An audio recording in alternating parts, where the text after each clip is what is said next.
Now that you've configured the rule set for your generation, generate a sample message.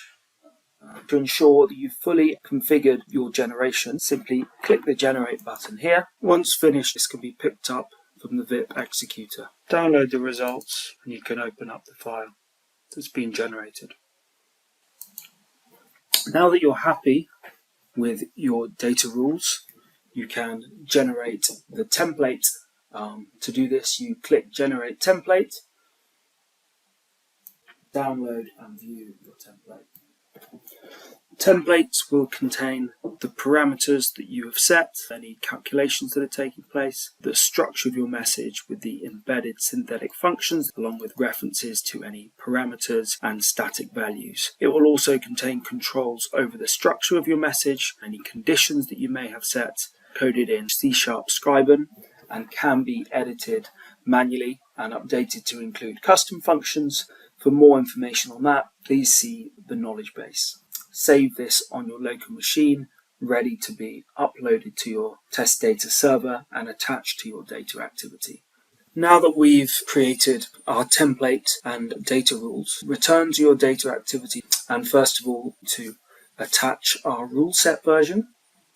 Find our rule set, select a version, click OK. Next, want to upload our file template saved on our local machine.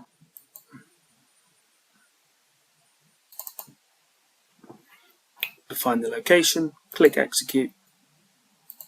You should find that you have an attached template and an attached default CSV. The next steps will be generating synthetic test data messages. You should now have all the required components: your attached version of your definition, the generation rule set, the associated template, and default CSV.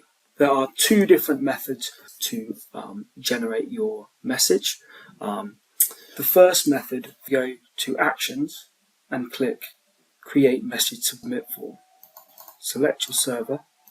The dialog that pops up, you'll need to set a name and group, for example, Generate Message, Generation Group. Overwrite a process that might exist in your VIP server. The link drop-down checkbox, link parameter values to data lists inside of Test Modeler. For example, drop-down .currency, it will look at the seed list and automatically include those values in the form.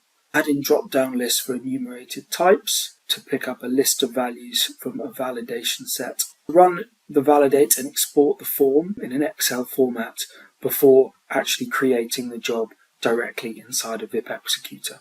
Click Execute and our submit form will be created and attached to our data activity. Once this job has run, we'll have a new server process attached. We're able to run this server process from the data activity. See, we have a drop down of currencies and the various parameters for our job. We can execute it here. Alternatively, we can find and execute this job through the VIP executor or through various API calls. Note the parameters within our data rules earlier, apart from the how many messages definition. For more information on this, please see our knowledge base. You should now have generated a sample message, as well as our generation to a submit form.